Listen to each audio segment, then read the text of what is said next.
my name is Jason Powell, and I'm the owner of Breathe Clean Air and Energy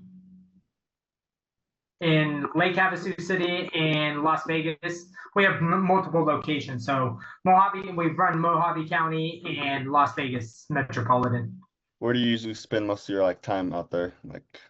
Honestly, it's back and forth. It just depends because we oversee both locations and we have vans and trucks and technicians in both locations. We really go back and forth. It just depends on where we're short on staff and what we need to oversee the most. Okay.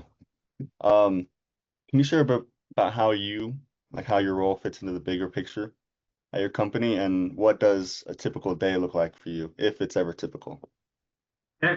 So it's never really typical, Yep. especially in our position, because I actually wear a lot of hats and I'm trying to wear less hats. So a lot of it's just leadership right now.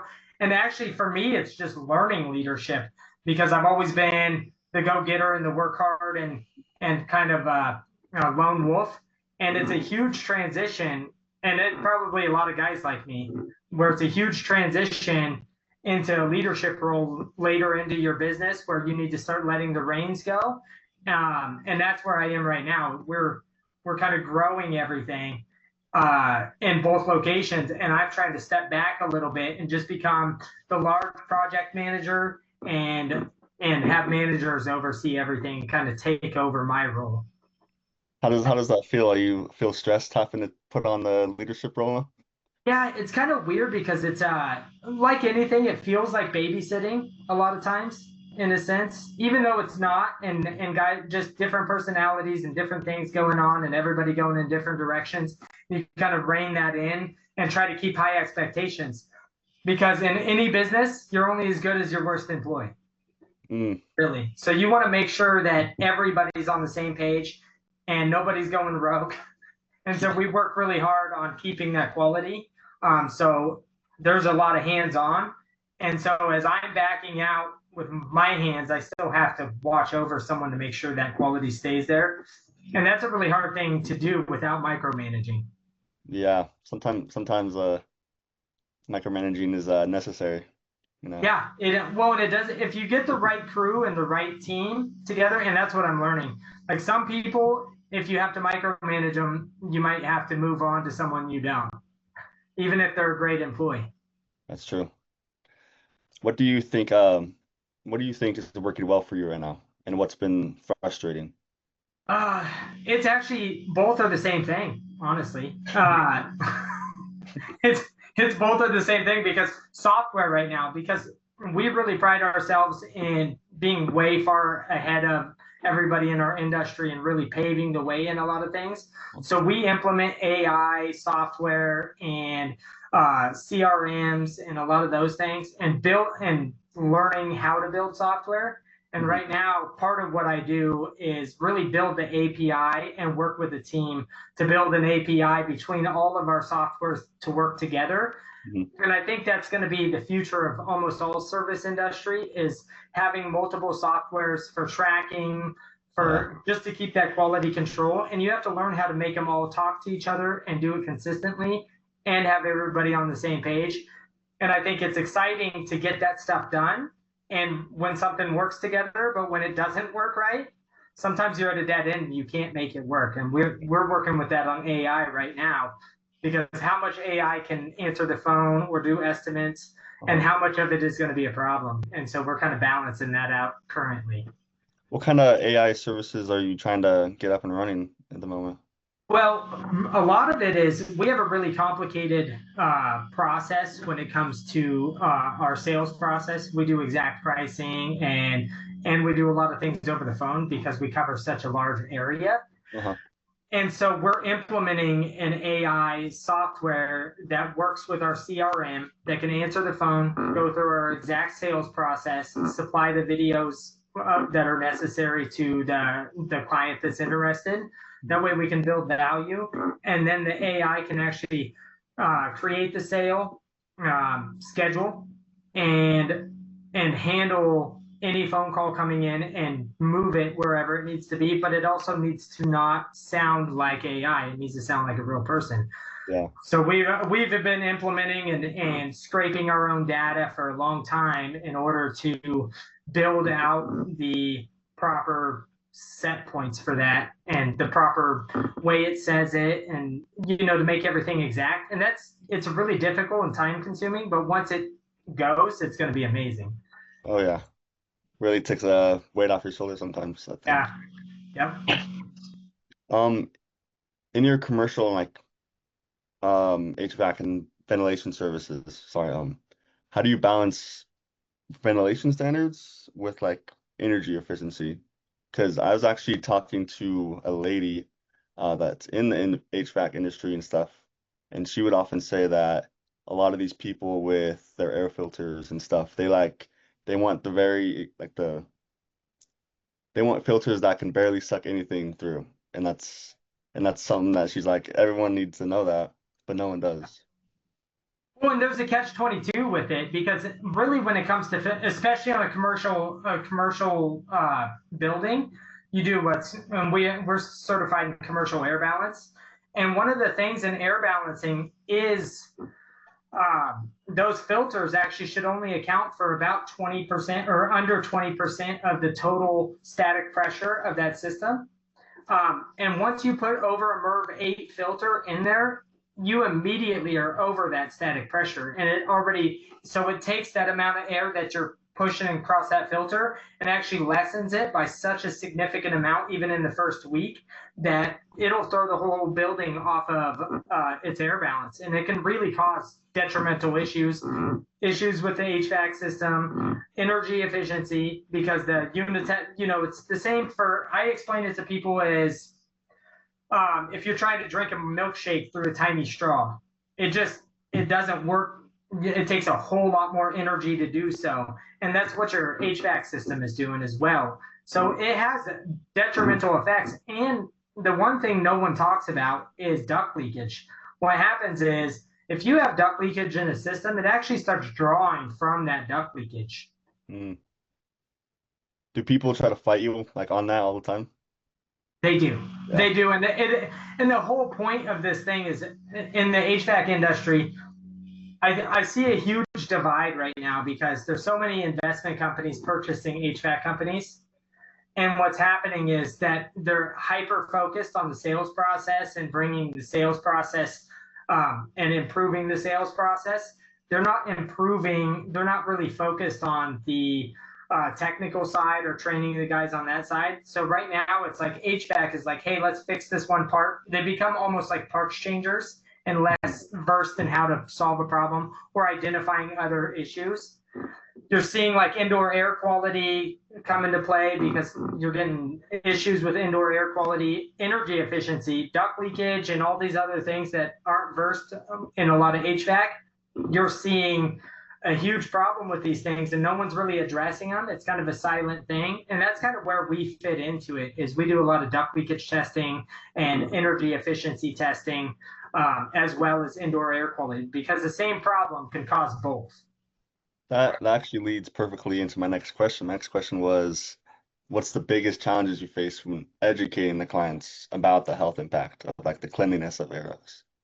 Well, I think cleanliness and energy efficiency come together because the same problems cause both a lot of times. Duct leakage is the #1 cause of energy loss in a home or a commercial building, but it's not addressed very often. And I think everybody's kind of got like the window industry and all these other industries have really done a great job of marketing their product as a energy efficiency thing. And so when you're educating a customer like, hey, the #1 cause of energy loss on a building is duct leakage, they're like, no, it's not, it's window. Because of the marketing's been so great. So you have all these marketing strategies, and then you have the air duct cleaning industry, almost like the medical industry. They want you to keep coming back every year. So they're not really focused on fixing the problem. They're focused on cleaning ducts every year. They're not addressing why that infiltration actually happens in the first place. So it really should be like commercial buildings should be 1 to 3 years, depending on the system. and a residential should be 3 to 5 years. But that's only if you don't have duct leakage, if everything's running the way it was designed and supposed to work. So that's what we run into with educating customers is, hey, these are things that shouldn't be happening. And they're like, no, I don't believe that. Huh. That's actually really insightful. I'm sure that's some good knowledge to have when going through that. In your experience, what operational issues are like the most like frequently underestimated in your industry? In what way do you mean operational? Like as in whether, let's say, like in the way that you like send, like either you send out the way you get clients or the way you install certain things. Right. So are you talking about marketing or are you talking about um, actually going and doing the work and hiring for that work? I guess The different aspect I'm thinking of more like a generalized, like it throughout the whole process. from Like, start to finish. What's the hardest part? yeah. I think it really is it's a balancing act because if you're too much into advertising but you can't complete the work in the correct amount of time, you create a problem. And I think in each avenue you can create a problem. If you don't have really great quality but you're selling the jobs, you're going to lose jobs down the road over quality. So it really is just becomes a big juggling act of how many jobs you can book without causing a problem, how many you can service without causing a problem, and how good your quality can be while you do this. And so I think software really helps with the efficiency of that. I think marketing, there's a billion different ways to market now. And everybody's doing paid ads and doing this and Google guaranteed. And I'm sure there's a huge strategy for that. But for us, we really stay focused on uh, organic content, organic. When we do all our social media, it's really staying on the organic side. And we want to stay focused on that really organic lead gen instead of paying for leads and then that dries up and you pay for leads somewhere else. Because I feel like you're always chasing your tail when you're paying for leads. Whereas if you're building organically, you get a lot more referrals and it's a slow burn, so you can stay more consistent. What would you say your best strategy for getting like the organic leads are? I think it's a combination. I think great work. Word spreads fast when you're and great communication. I think having a software that really lets the customer know, hey, we're going to be there at this time so they don't forget. We're on our way in 30 or 45 minutes before. This is the technician that's going to be there and this is what they're great at. Really all of the communication leading up, I think is the best thing for it. Mhm. Because you're going to get a lot more repeat and referral stuff, which we get a lot of. And I think the biggest thing is really building relationships with other companies. You know, if you're HVAC, then plumbing and all, there's so many different service-based industries that they intertwine. So if you can build relationships with intertwining other businesses and people within that industry for facilities or anything, it really makes a big impact on lead gen without having to pay a ton for it. Okay. Like that somewhat answered my next question about like how you maintain clients and like, keeping them satisfied, I guess you could say. Well, I don't think what's the best way to put this? I don't think just doing the work well is good enough anymore. Mm. You know, I think if you come in and do a wonderful job and you impress the heck out of them and you supply everything, I think people's attention span is 1 year from now, they don't even remember who you are. Yeah. And I think so you have to be in front of them a lot more and you have to really uh, be a leader within your industry. You have to be in front of a camera and doing social media and really education is a big thing in services, you know, and letting the customer understand what they're getting into so they don't feel like they're getting scammed. And I think always being in front of them with email and social media and text message and all the tools we have these days, but doing it in a way that's not uh, overbearing. It's almost reminding them that you're there. Yeah, just like, hey, hi, how are you doing? But if you can build content where they're like, hey, I remember this guy. Yeah. You want everybody to be like, I know a guy. 100%. And this ties into a question earlier. How do you ensure that the leads you generate are high quality and a good fit, like for your services? If you do it organically, they're reaching out to you. And so they're telling you that they're good. If they're reaching out to you and you're not reaching out to them, it's already a great lead. So if they're a referral, it's an 80% close rate on a referral, maybe even more. I'm just shooting low, but referrals are they're really great for closing. But when you get leads in organically, if someone goes to Google and clicks on you because you have great SEO and do great video production and things like that, then when they're coming to you, they're punching in their information into a lead gen form organically. You didn't pay for it in that sense. And so it's it's a strong lead.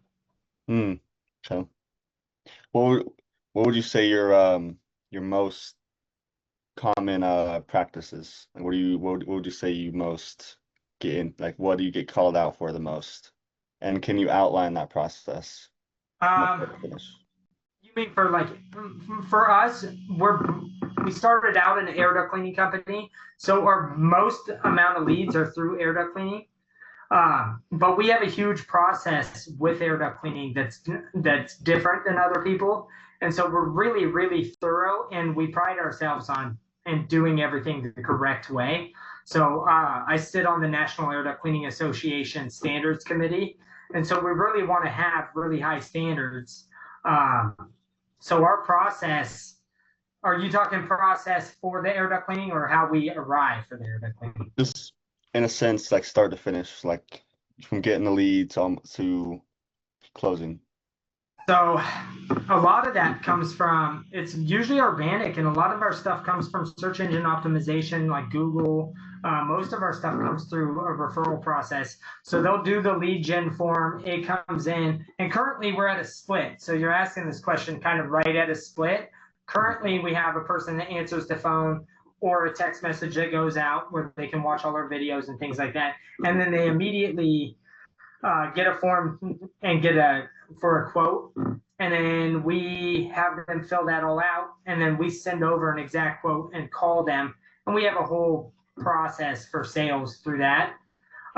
Once they accept, they start getting notifications 2 days before.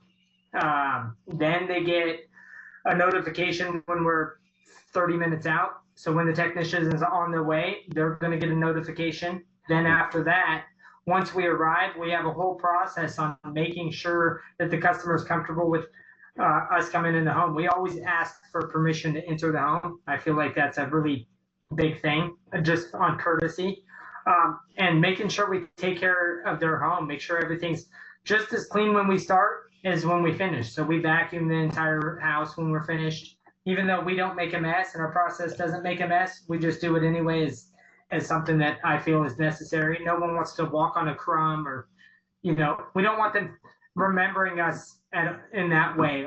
We should go in, they should almost forget we were there, other than how great of a job we did. Oh, look, they vacuumed my floor. Yeah, 100%. A lot of times they ask us to wash the walls too. Oh. They give us extra. No, we Come don't on the lawn while you're at it. They start giving us new tasks. That's funny. And you said you mentioned that you like to stay on top of the tech in your industry. And so how does like new tech, like cameras and all that sort, how does that improve the quality and consistency of like you doing services? We use a program called Company Cam. I don't know if you're familiar with that, but what it does is what we're capable of doing with this process. And I've built a bunch of APIs through our CRM and all our different things. But the technician uploads all of the photos, builds reports and everything within that client portal. And so all of their photos come up, they upload. I can overlook them, or our team can overlook them every night and make sure that they're getting great photos, they're getting cleanliness, they're tagging every photo the way it's supposed to be tagged. And so we know every job, what's going on, if there's any kind of issue on it, what the report is, what the duct leakage test came out to, and any notes that happened on that. And then we provide that portal to the customer as well. So they have the portal from the technician on every project. Okay. And do you ever go through any slow months? This We used to. We don't any. Our process has been in the making for. We've been kind of building this organically without the chasing the leads during the hot season, and then building up leads as much as we could during the slow season. So we, like, try to make it not slow. We're to a point now that we're consistently booked out about 2 months. okay.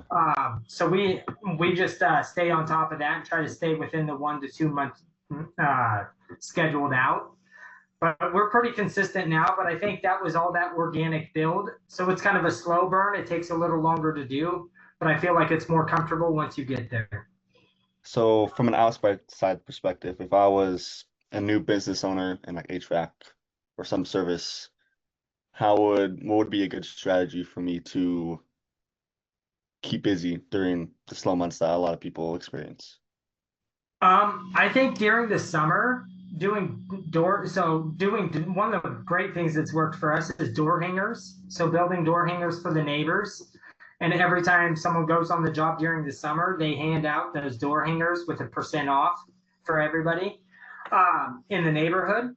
And it's like, hey, neighbor, while we're going to be in your neighborhood, or while we're working in your neighborhood, let us know if there's any kind of issues. So it doesn't feel like a sales process.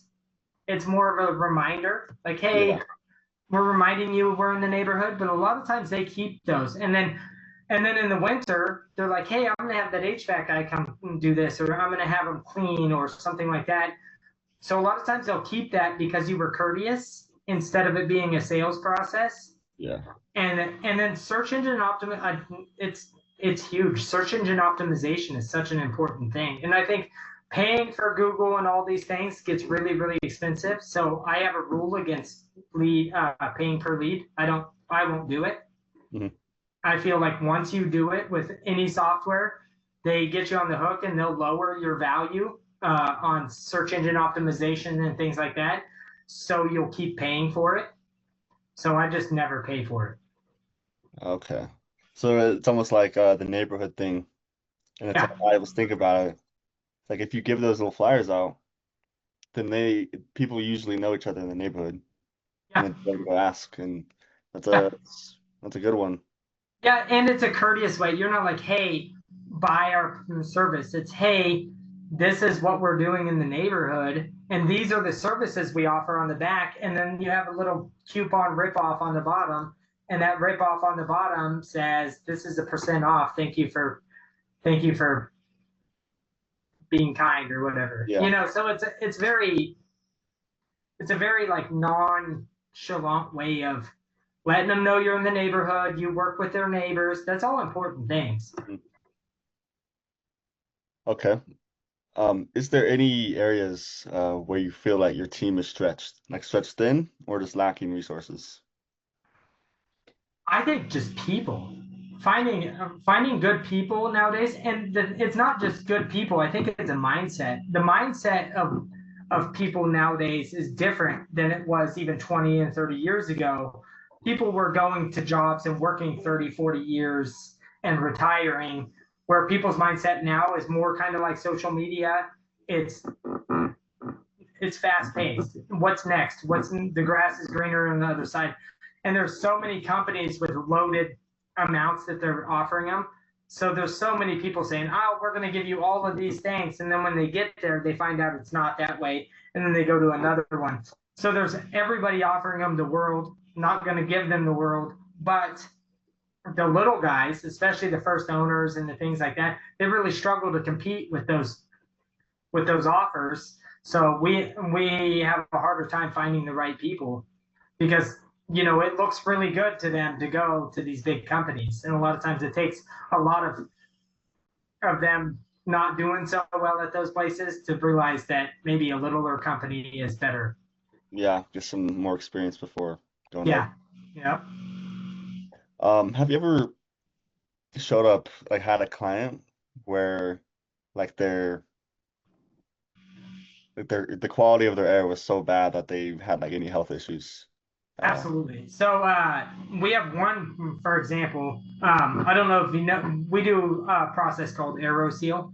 So we can seal ducts from the inside with an atomized solution. It's an amazing technology, and we do it for commercial and residential. But we had a lady in her 80s.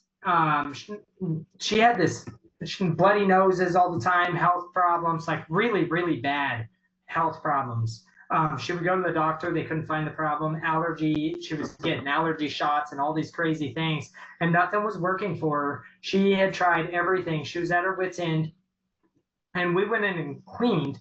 But during our cleaning process, we do a duct leakage test just to identify if there's a. So we're running cameras through every single duct. We want to see if there's any holes, tears, or anything like that while we're cleaning.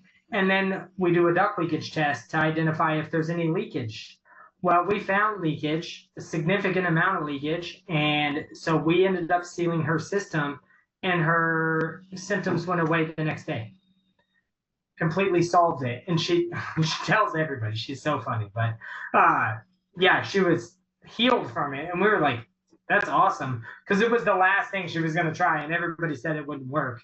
But we found that the leakage was allowing a lot of thermodynamics, heat moves to cold, and it was dragging all that dirt in from the attic, and that insulation, the fiberglass, was coming in to her as well. So she was breathing attic air, and it was really affecting her negatively. Jeez, yeah, that's kind of wild. You guys kind And of we have a lot of them. We probably have 100 of those. really, it's not common. It's common. Yeah, it's common because everybody's getting allergy, especially down here with the dust. Everybody's getting allergy shots and all these different issues. And they don't realize that the air inside your house is 100 times more polluted than the air outside. Okay, that's something good to know, honestly. And that leads into the next question I have. With the growing emphasis, like we just talked about, on like the indoor air quality after COVID, how did that change?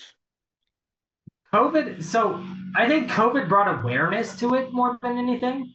So before COVID, when I first started this company, the majority, everybody thought I was crazy. Air duct cleaning, like this is a crazy thing. There was like one or two companies in our area that did it, and they weren't doing it at a high level. They were doing a very minimal, like low level job. Uh, and once we got to COVID, you've seen this huge boom and everybody sanitizing everything, and that's when that filter thing, that first question with the filters. That was COVID was a big problem for that, because everybody was putting filters in thinking this was going to make a big impact on viral or bacteria, which it doesn't. But that was the mindset. People thought that. So it was causing all kinds of indoor air quality issues and HVAC issues. So COVID actually caused more issues for people's health than anything on the indoor air quality side. So then they were hyper focused on it. And so I think it boomed the industry for a little while, but it also opened up a door for all of the lead gen companies to come out and sell lead gen for air duct cleaning. And so now you see on Facebook, every scammer, and they're even paying for ads now. All the scammers are out selling lead gen for air duct cleaning. And that all started in COVID. That didn't exist prior to COVID. Really? Yeah. Wow, like it's crazy how you really capitalized in a way on like the other air duct companies like being super small and stuff. Yeah, and it's really weird how that worked, because that lead gen thing is huge now, where they're paying for ads and they're doing AI videos like they do the work, and it's sometimes it's really hard to distinguish.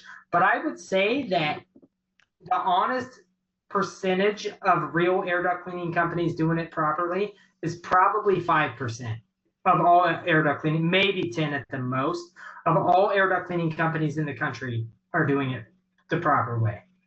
Almost everything else is doing it the incorrect way without the right licensing, and a lot of it's just lead gen, where they go in and stick a rod 5 feet down the duct and pretend it cleaned it and then get the heck out of there, because the customer doesn't know any better.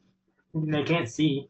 Oh, so like they're just getting a bunch of leads, but they don't really have the Yeah, right procedures and have the right just like process. So they just yeah.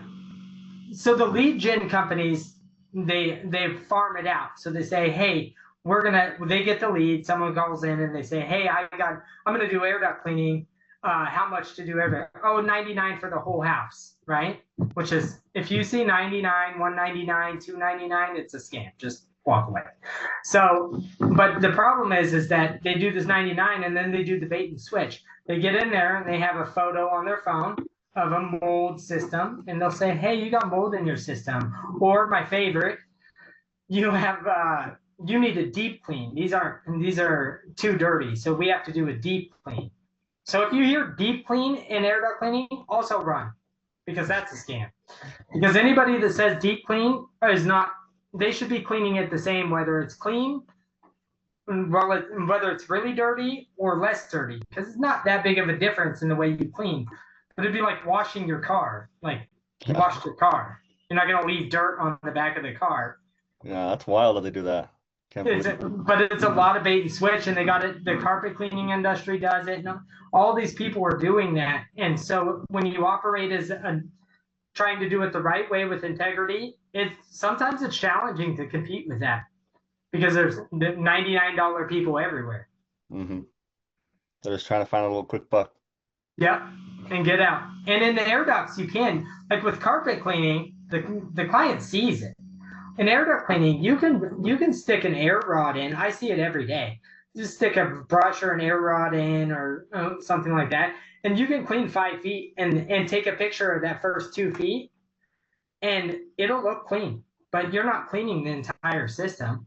And the only way to prove that would be to run a really, like a camera all the way through the system, which is what we do. Okay. All right. So the next question I have um, involves you. So as an owner and a CEO, what personal experiences like shaped your mission to start your company, and how does that translate into your growth for the company? Okay, so the story behind how I started the company and kind of what brought my passion is, this might take a second. Okay. It's kind of long-winded, but uh, it really came from prayer. I really sat down and was praying about what I wanted to do next. So I'd write something down on a piece of paper and pray about it. Um, my daughter had a respiratory issue, it was like a croup cough, and she would get it all the time. And so I was praying about what I was going to do. Went by one of my friends was like, "What is that?" And it was an air duct cleaning company, and I was like, "Never heard of it. Didn't know what it was." So I wrote it down on a piece of paper and prayed about it, and it popped off the page. And so then my interest grew, and so I got into looking into it. I had it done on my house, and my daughter's croup cough went away, and she hasn't had it since. So I was like, "Oh, that's crazy," and so it instigated me to get started. So then I really started looking for a place for training for air duct cleaning, and there's nothing. And then I realized you should be in the HVAC industry to do air duct cleaning. So I went to school for HVAC, and I also went to school for BPI, Building Performance Institute, and got certified in building analyst and learned duct infiltration, not realizing those two things would tie together. And those kind of how I got into the air and energy side of this is because those two things, I was just trying to find a place to teach me air duct cleaning, and there was nothing out there. And then when I got into those two things, I kind of brought it together. And our process is actually fully developed by me. Like I did our process is just looking at different things and seeing what would work the best. And it's different than everybody else's way of cleaning. Okay. You seem like a pretty smart man. No, just like MacGyver. I just find my way. That's always the best though, because then you get a in a sense change it how you want, and you know I'm it's your way. I'm the guy that goes and fails as many times as possible before I get there. Yeah, that's honestly that I I, I resonate with that a lot. Okay. What advice would you have for other entrepreneurs in your space looking to grow like you have?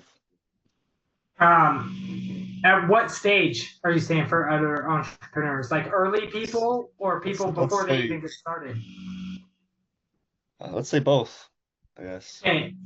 if I could do it over again and I was going to go get started in something, I would, for a very low amount of money, go offer my almost do like an internship, and I'd go work for an agent. I'd Google who the very best is and with the most integrity company around me, not just like anybody. I'd go find the company that's doing it the right way, whatever I'm learning, and has the most integrity, and I would offer to work for them. And I wouldn't demand a lot of money.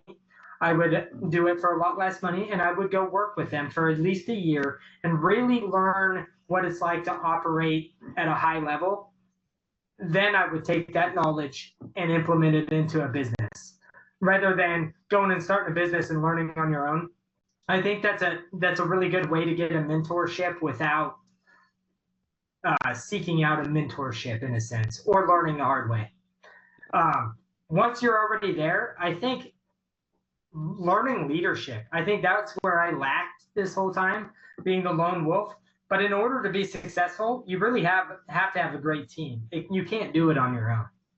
And I think finding the right people to be in the office that are really good at the office part or really good at doing the work, you really have to surround yourself with really good people and do it organically with integrity. I really resonate with what you say. I feel like we have quite a bit in common, and I can listen to what you're saying, and like I know I've also thought those same things, and I've also, Yeah. thought about those things. So like it really resonates with me. So Yeah, and it's different than because everybody says, "Hey, go to college and learn this thing," but a lot of times you learn more from a mentor in 1 year than you will ever learn in a college in 4 years in most things. Mentors can teach you; they can put you 10 years ahead. yeah, And I think if I could do this again, finding a mentor early instead of just paving my own way all the way. I've learned a lot of hard lessons all the way through this, and I think surrounding yourself with the right person, and I think mentorship is a big deal within an industry, any industry. okay. And where do you want to be in 6 to 12 months from now with your company? Actually, we just bought a van today, so we'll be expanding one more time. So we have an expansion set for next month. We'll expand one more time, and then I think in 12 months we're looking to expand to Florida from Vegas. Oh, Florida. So a big expansion. Yeah, Yeah. big expansion across the Yeah. country, yeah. And it brings a whole lot of challenges because right now we can drive to all our different locations and really handle things. So right now I have to really rely on the right team and build the right team because I won't be able to oversee every endeavor and every little thing. I will be a little ways away. I mean, I'll be coming back every quarter, but it's a whole different side of the business that I've never been through. Yeah, you got to make sure those people in Florida, they're a good team, and they Yeah. need you to drive or fly to Florida every time something goes wrong. Well, actually, we'll be in Florida. We'll Oh. rely on our teams here. Oh, okay. So we've been building these teams for a long time, but when we move to Florida, we'll be starting over out there, and it'll actually be me on the truck for the first until we build a team out there. Okay. So it'll be more hands-on out there while we're building that, but the team out here will be less hands-on. Isn't that what you like? You like being the hands-on type of guy? I am. I can't sit around. Yeah. Oh, awesome. If you could solve one major challenge today, what would it be? Solve one major challenge total. Yeah, just in anything. I think in our industry, I think probably one of the biggest things that needs to be addressed, and if I could solve it on every building, it would be duct leakage. Really? Yeah, I think it's the number one impactful thing on every single building. 94% of the over 94% of the buildings built, at least in residential, are built with duct leakage, and they're not addressing it. And they're taping, and then the tape expands and allows leakage. And it's the number one cause of energy loss. It causes all kinds of respiratory illnesses and issues. There's just so much that it causes that I think that it should be addressed in the building code, and it should be addressed on every building. So if I could change anything, I think that would be the thing that in building code it should be done every time. In addition to that, I'm actually really curious. what's been the worst like duckage leak situation that you've ever seen? I've seen a ton. um, Like no I no see. ones with like massive holes in the back or something. The Just thing is leakage is a funny thing because there's two sides to it. There's the large holes that you can address one hole or two holes. I think Havasu, like where our place in Arizona, they have a tendency to, and I just built a video on it, but they have swamp coolers and they attach swamp coolers to the HVAC duct system, so they share. mm, And what's happening, a lot of those, so we're seeing a huge problem with the flap and they're leaking. And so the air from the air conditioner leaks through the swamp cooler. And so you have 40% of your air leaking outside and nobody realizes it. They think the swamp cooler's efficient. So we're seeing a huge problem with that in our area being in the desert. mhm. And so I think that's probably one of our biggest challenges right now is convincing people that that thing is not healthy or efficient. And it's a huge, you're just seeing huge duct leakages. But we see 50% duct leakage on houses all the time, Jeez. like large amounts of air. And with the client thinking that the house is normal. It's like being sick from the day you're born. You don't know that you have a problem until you fix it and then go, oh, I can't believe it was like this. And we see that every day with these homes. I imagine some of them never ever get fixed. Yeah, not without sealing that. I sealed one the other day. The guy's like, my house has never. I owned it from day one. I've never had it feel like this. It's Yeah. crazy. And I was like, well, that's the way it's designed to work. It was never addressed in the beginning. I was thinking, so do you know how in vehicles like AC, if that cabin air filter is super clogged up, you don't get a lot of like air. Is that kind of in the same sense of duct leakage and stuff?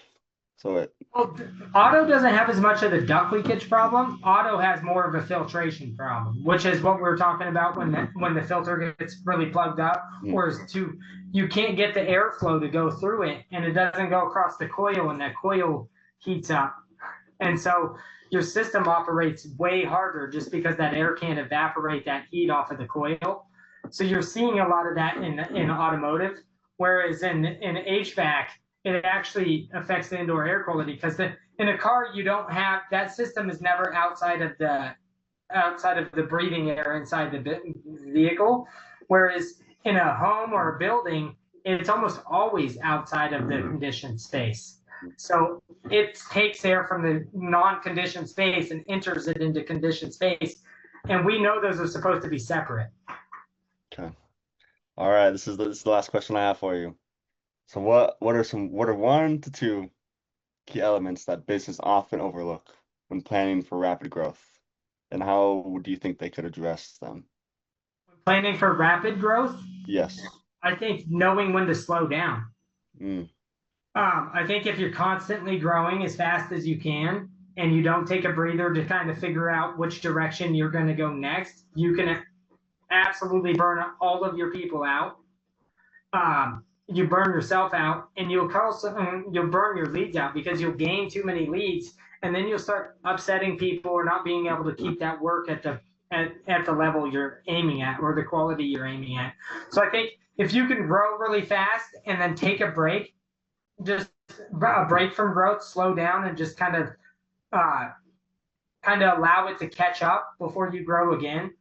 I think trying to do it too rapid, because that whole phrase is rapid growth, and a lot of times you get caught up in constantly trying, and I've been there, constantly trying to grow as fast as you can, that you really hurt yourself, not help yourself.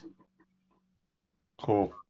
Awesome. I think that's all we got then, Jason. Awesome. I appreciate it. Where do you think they can find you?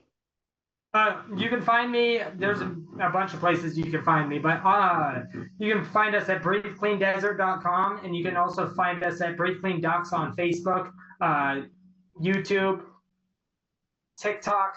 There's a bunch of places, so we have a link that you can go to for everything. Yeah, you're a very smart, intellectual guy. Everyone needs to go look at you. Awesome. I appreciate it a ton. Thank you so much. Thank you. All right.